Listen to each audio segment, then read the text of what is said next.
الحمدللہ نحمده ونستعینه ونستغفره ونؤمن به ونتوکل علیہ ونعوذ باللہ من شرور انفسنا من سیئات اعمالنا من يهده الله فلا مضل له ومن يضلله فلا هادي له ونشهد ان لا اله الا الله وحده لا شريك له ونشهد ان سيدنا ونبينا محمدا عبده ورسوله ارسلہ اللہ تعالی بالحق بشیرا ونذیرا وداعیا الی اللہ باذنہ وسراجا منیرا فاعوذ باللہ من الشیطان الرجیم بسم اللہ الرحمن الرحیم من المؤمنین رجال صدقوا ما عاہدوا اللہ علیہ فمنہم من قضى نحبہ ومنہم من ينتظر وما بدلوا تبدیلا صدق اللہ العظیم۔ محترم حاضرین، بھائیوں، بہنوں، نوجوان دوستوں، اللہ تعالیٰ کا شکر اور اس کا احسان ہے کہ اس نے ہمیں زندگی بخشی، ایمان کی دولت نصیب کی، محمد مصطفیٰ صلی اللہ علیہ وسلم کیا امتی بنایا، قرآن کے ذریعے سے ہدایت عطا فرمائی۔ اللہ کا ہم جتنا شکر بجا لائیں کم ہے، وہی لائق تشکر ہے، وہی حمد کا سزاوار ہے، اور وہی خالق مالک حاکم ہے، وہی ہمارا رب ہے، وہی دنیا اور آخرت میں جو بھلائی عطا کرنے والا ہے اور انسان کو رہنمائی اور ہدایت دینے والا ہے۔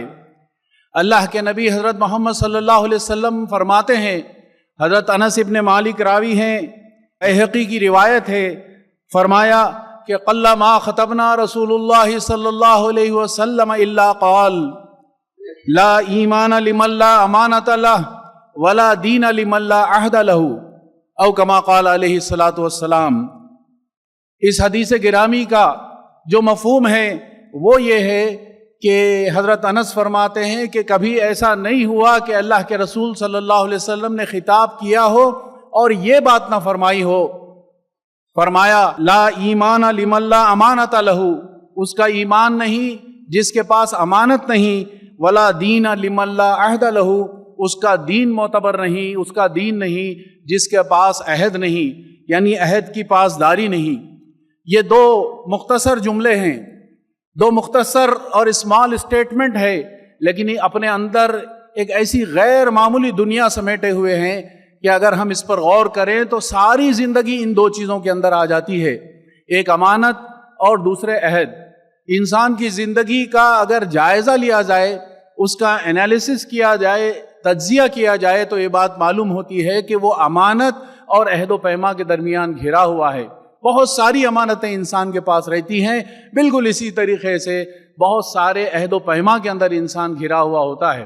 کچھ عہد وہ ہوتے ہیں جو انسان جان بوجھ کر کرتا ہے، کمپنی سے کانٹریکٹ کرتا ہے، کلمہ شہادت ادا کر کے اللہ تعالیٰ سے اقرار کرتا ہے، کسی ساتھی کے ساتھ، کسی پارٹی کے ساتھ وہ کانٹریکٹ کرتا ہے، اور کچھ عہد وہ ہوتے ہیں جو بائی ڈیفالٹ اس کے اوپر لاگو ہو جاتے ہیں۔ وہ اپنے باپ کا بیٹا ہوتا ہے، اپنی ماں کا بیٹا ہوتا ہے، کچھ اس کے بھائی بہن ہوتے ہیں جن کے ساتھ وہ عہد ہوتا ہے، کہیں وہ پڑوس میں رہتا، کہیں معاشرے میں رہتا ہے تو پڑوسیوں کے ساتھ اس کا رشتہ ہوتا ہے۔ تو گویا انسان عہد و پیما کے اندر بندھا ہوا ہے، اور نبی کریم صلی اللہ علیہ وسلم فرماتے ہیں کہ جو عہد کا پابند نہیں اس کا دین معتبر نہیں۔ مطلب یہ ہوا کہ اگر دین معتبر ہونا ہے، دین صحیح ہونا ہے، تو وہ تمام عہود، وہ تمام کانٹریکٹ جو انسان جانے میں انجانے میں کرتا ہے، بائی ڈیفالٹ اس کے اوپر لازم آتے ہیں، یا وہ خود سے کانٹریکٹ کرتا ہے، ان تمام کو اللہ کی دی ہوئی حد میں اور نبی کریم صلی اللہ علیہ وسلم کے بتائے ہوئے طریقے کے مطابق اس کو گزارنا لازمی ہے۔ تب کہیں جا کر اس کا دین مکمل ہوتا ہے، تب کہیں جا کر اس کا دین معتبر ہوتا ہے۔ عہد کیا ہے؟ عہد یہ ہے کہ زندگی کے ہر معاملے میں، ہر کام میں، رشتے اور تعلق میں، ذمہ داریوں میں، آپس کی رضامندی سے ہو یا ڈیفالٹ سے، جو وہ اقرار کرے، جو وعدہ کرے، وہ عہد ہے۔ اور یہ ایمان کا تقاضا ہے کہ اس عہد کو پورا کرے، اور دین کی تکمیل اس سے ہوتی ہے کہ انسان عہد کو پورا کرتا ہے۔ عزیز بھائیوں اور بہنوں، یہ عہد، یہ کانٹریکٹس وہ ہیں جس کے درمیان ہماری ساری زندگی گھری ہوئی ہے۔ ہم کسی پہاڑ میں، کسی ریگستان میں، کسی صحرا میں رہنے والے نہیں ہیں، بلکہ ہم تو انسانوں کے درمیان رہتے ہیں، تو وہاں ایک دوسرے سے تعلقات، ایک دوسرے سے رشتہ داریاں، مختلف ذمہ داریوں کا نبھانا، مختلف ذمہ داریوں کا اٹھانا ہمارے لیے مختلف عہد، مختلف کانٹریکٹس کو لازم کرتا ہے۔ انسان جیسے جیسے ان چیزوں کو پورا کرتا چلا جاتا ہے اتنا زیادہ وہ کامیاب ہوتا ہے۔ جیسا میں نے عرض کیا کہ کہیں میاں بیوی کا کانٹریکٹ ہوتا ہے جو انسان باضابطہ جان بوجھ کر ہزار محفل کے لوگوں کے سامنے قبول کرتا ہے دو گواہان کی موجودگی میں، لیکن کہیں پر وہ ماں باپ کے ساتھ ایک عہد میں باندھا ہوا ہوتا ہے، کہیں پڑوسی کے ساتھ عہد میں باندھا ہوا ہوتا ہے۔ یہ تمام وہ کانٹریکٹس ہے جس کا پورا کرنا قرآن مجید کی روح سے اور نبی کریم صلی اللہ علیہ وسلم کے ارشادات مبارکہ کے روح سے ہمارے اوپر لازم کر دیا گیا ہے۔ آئیے دیکھیں کہ قرآن کیا تصویر، قرآن کیا کانسیپٹ ہے جو ہمارے سامنے پیش کرتا ہے۔ فرمایا، اللہ تعالیٰ فرماتے ہیں، سورہ نحل کی آیت ہے، فرمایا وَأُوفُوا بِعَهْدِ اللَّهِ إِذَا عَاهَدتُّمْ، جب تم کسی بات کا عہد کرو تو اسے پورا کرو، اللہ سے کسی عہد کو کرو تو اسے پورا کرو۔ وَلَا تَنْقُضُوا الْأَيْمَانَ بَعْدَ تَوْكِيدِهَا، اپنے جو کانٹریکٹس ہے، جو تم نے باندھے ہیں عہد، اس کو توڑ نہ دو، جو قسمیں تم نے باندھی ہیں اس کو تم توڑ نہ دو، اس کو تم ضائع نہ کر دو۔ وَقَدْ جَعَلْتُمُ اللَّهُ عَلَيْكُمْ كَفِيلًا، اللہ تعالیٰ تمہارے اوپر نگران ہے، اللہ تعالیٰ سب افعال سے باخبر ہے۔ ان اللہ یعلم ما تفعلون، اللہ جانتا ہے جو کچھ تم کرتے ہو۔ بہت کلیئر اور واضح کانسیپٹ قرآن ہمارے سامنے دیتا ہے۔ یا تو جو عہد ہم اللہ سے کرتے ہیں، یا جو قسمیں ہم کھاتے ہیں، جو کانٹریکٹس اٹھاتے ہیں، جو وعدے لوگوں سے کرتے ہیں، ان تمام کے پورا کرنے کے بارے میں اللہ تعالیٰ نے ہمیں بہت صاف اور واضح نصیحت فرمائی۔ اور قرآن مجید نہ صرف یہ نصیحت کرتا ہے بلکہ یہ بات بتاتا ہے کہ یہ مومنین کی شان ہے۔ مومن تو وہ ہوتا ہے جو عہد کو پورا کرنے والا ہوتا ہے۔ مومن کا معاملہ یہ نہیں ہوتا کہ کسی سے وعدہ کر لے، کسی سے کوئی عہد کر لے، کسی کے ساتھ کوئی قسم اٹھا لے تو اس کے بعد وہ چین سے بیٹھ جائے، چین سے سو جائے اور اس عہد کو، اس کانٹریکٹ کو، اس معاہدے کو، اس قسم کو، اس وعدے کو بھول جائے۔ یہ مومن کا معاملہ نہیں ہو سکتا، مومن کی شان نہیں ہو سکتی۔ فرمایا اللہ رب العالمین نے سورۃ المعارج میں بات آئی ہے، فرمایا کہ والذین ہم لاماناتہم وعہدہم راعون، کہ مومن کا معاملہ تو وہ ہے جو اپنی امانتوں کی حفاظت کرتے ہیں اور اپنے عہد کا پاس رکھتے ہیں۔ یہ مومن کی شان، یہ مومن کا مقام اور مرتبہ بتایا کہ جب وہ کوئی امانت ان کے پاس ہوتی ہے تو وہ اسے پورا کرتے ہیں، اس کا حق ادا کرتے ہیں، اور جب کوئی عہد کرتے ہیں تو وہ عہد کو پورا کرتے ہیں۔ پھر اس کے ساتھ سورہ آل عمران میں یہ بات ارشاد فرمائی کہ بلا من اوفا بعہدہ واتقی فإن اللہ یحب المتقین، کہ آخر کیوں ان سے باز پرس نہ ہوگی، جو بھی اپنے عہد کو پورا کرے گا اور برائی سے بچے گا وہ اللہ کا محبوب بنے گا۔ ایسے لوگوں سے، ایسا اللہ سے ڈرنے والوں سے، ایسے متقی لوگوں سے اللہ رب العالمین محبت کرے گا جو اپنے عہد کو پورا کرتے ہیں۔ پھر اس کے ساتھ ساتھ قرآن مجید کی ان آیات کے ساتھ اللہ کے نبی صلی اللہ علیہ وسلم نے وارننگ بھی دی ہے، بلکہ یہ فرمایا کہ منافقین کی 3 نشانیاں ہیں۔ 3 نشانیاں منافقین کے اندر ہوتی ہے۔ حضرت ابو ہریرہ راوی ہے، بخاری اور مسلم کی روایت ہے، فرمایا کہ آیت المنافق 3، کہ منافق میں 3 نشانیاں ہوتی ہیں۔ پہلے فرمایا کہ اذا حدث کذب، جب وہ کوئی بات کرے تو جھوٹ کہے، جب کوئی بات کہے تو جھوٹ کہے۔ اور دوسرا فرمایا کہ وَإِذَا وَعَدَ أَخْلَفَ، جب کوئی وعدہ کرے تو وہ اس کی خلاف ورزی کرے۔ وَإِذَا اؤْتُمِنَ خَانَ، اور کوئی امانت اس کے پاس رکھائی گئی تو اس میں وہ خیانت کرے۔ امانت پیسہ بھی ہو سکتا ہے، امانت کسی کا راز بھی ہو سکتا ہے، امانت کسی کی گفتگو بھی ہو سکتی ہے، امانت کسی کی کیفیت بھی ہو سکتی ہے۔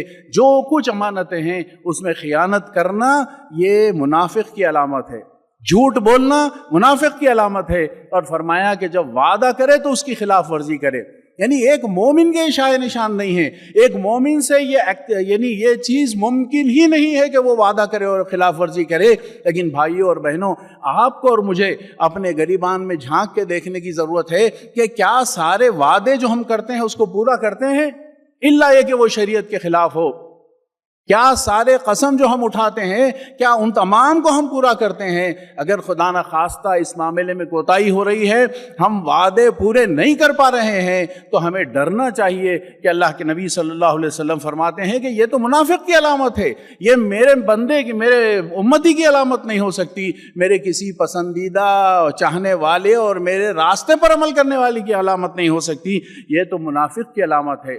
ایک اور روایت ہے جس میں بخاری اور مسلم دونوں نے روایت کیا ہے، اس میں بھی یہی بات ارشاد فرمائی گئی کہ وَإِذَا عَاهَدَ غَدَرَ، کہ جب کوئی وعدہ کرے، عہد کرے تو وہ اس کو توڑ دیتا ہے، یعنی اس کا پاس و لحاظ نہیں کرتا، اس کو مکمل کرنے کی، اس کو ریسپیکٹ دینے کی کوشش نہیں کرتا۔ فرمایا کہ یہ منافق کی علامت ہے۔ اللہ رب العالمین ارشاد فرماتے ہیں کہ الذین ینقضون عہد اللہ من بعد میثاقہ ویقطعون ما امر اللہ بہ ان یوصل ویفسدون فی الارض اولئک هم الخاسرون۔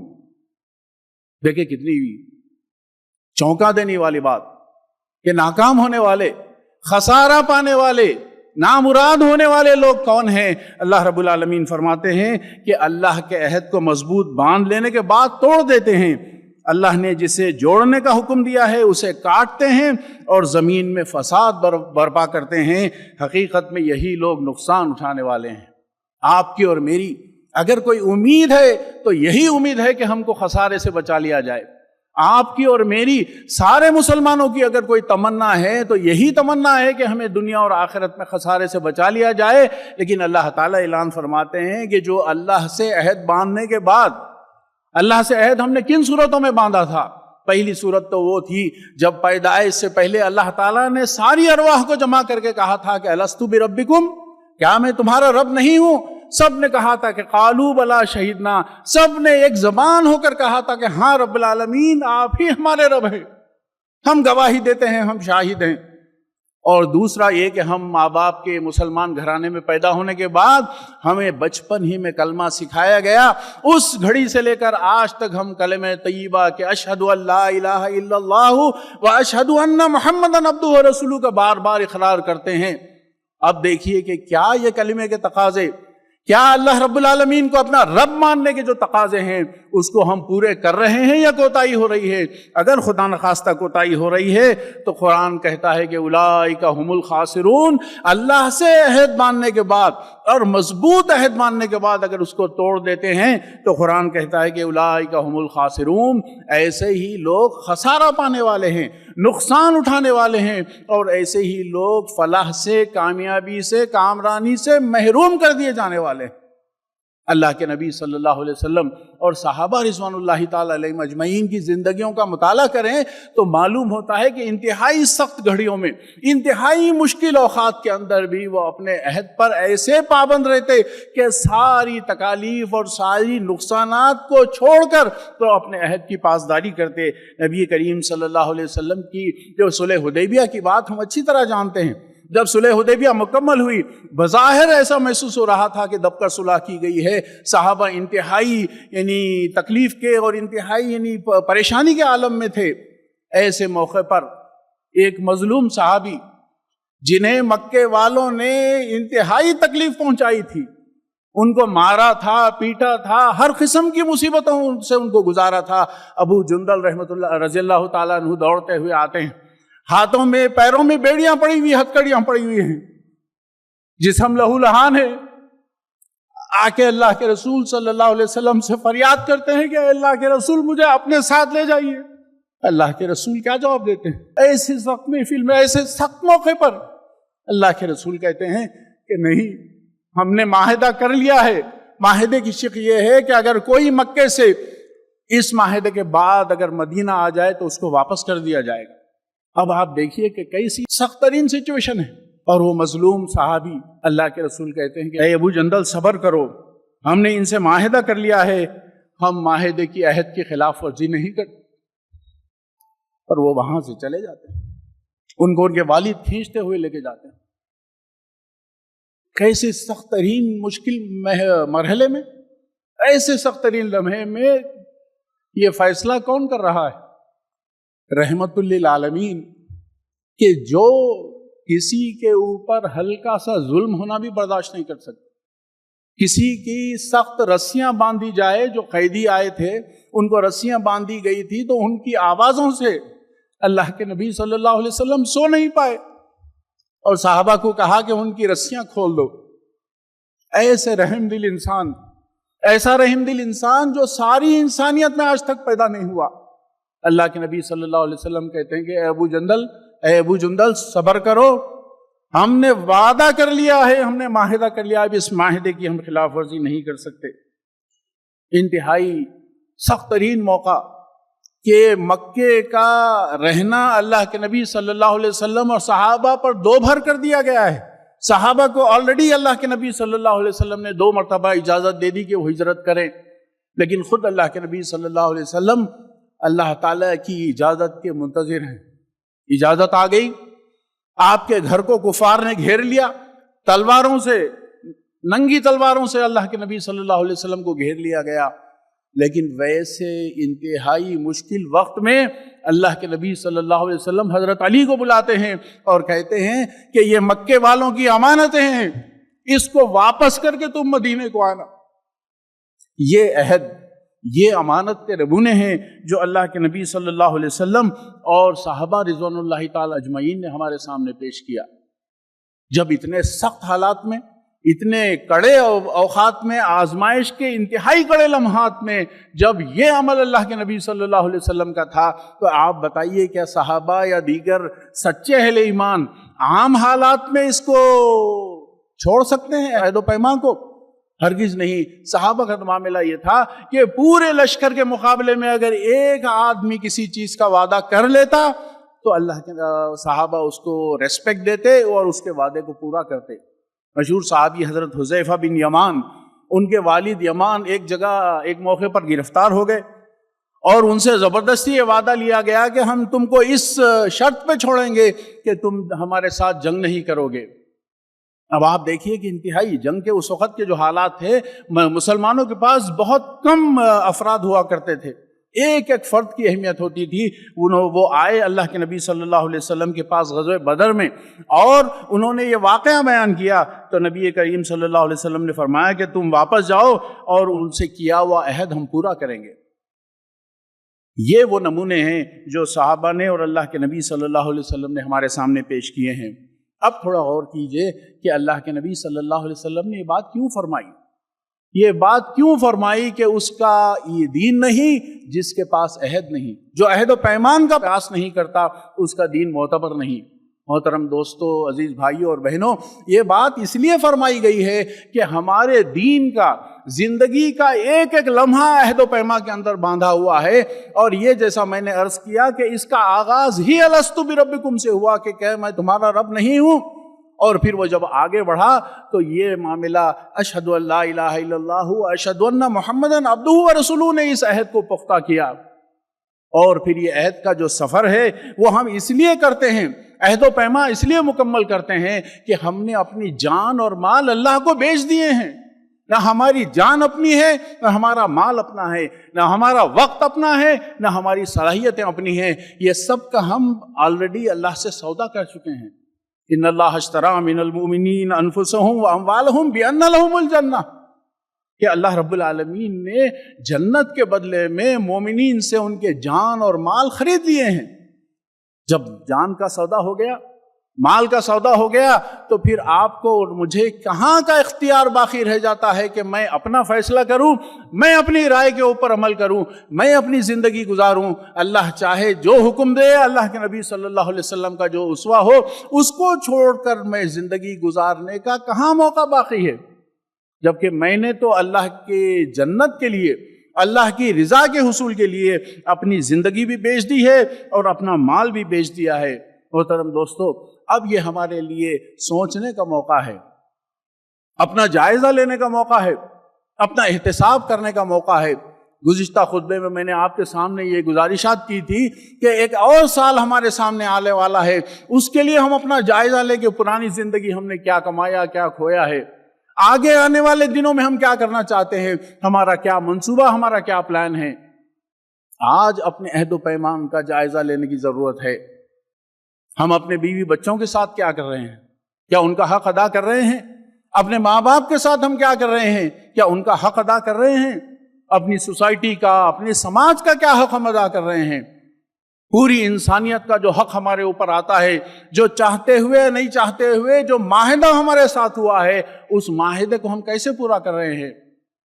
پھر اس سے انسانیت سے آگے بڑھ کر اللہ کے دین کا، قرآن کا، اللہ کے نبی صلی اللہ علیہ وسلم کی سیرت کا جو معاہدہ ہمارے ساتھ ہے، اس کے پورا کرنے میں، اس کے ادا کرنے میں، اس پر عمل کرنے میں ہم کہاں تک کامیاب ہو رہے ہیں؟ پھر اللہ کے دین کی خدمت، اللہ کے دین کی دعوت دنیا تک پہنچانا، لوگوں کی اصلاح کا کام کرنا، دین کو اس سرزمین پر قائم کرنے کی جد و جہد اور محنت کرنا، یہ سارے وہ عہد ہیں جو اللہ تعالیٰ سے ہم نے کلمہ ادا کرنے کے بعد کیے ہیں۔ اپنی زندگی کو، اپنی جان کو اور اپنے مال کو اللہ کے ہاتھ بیچ کر ہم نے جنت حاصل کرنے کے لیے عہد کیے ہیں۔ تو ان عہد کو ہم، ان عہود کو، ان کانٹریکٹس کو ہم کس طرح پورا کر رہے ہیں؟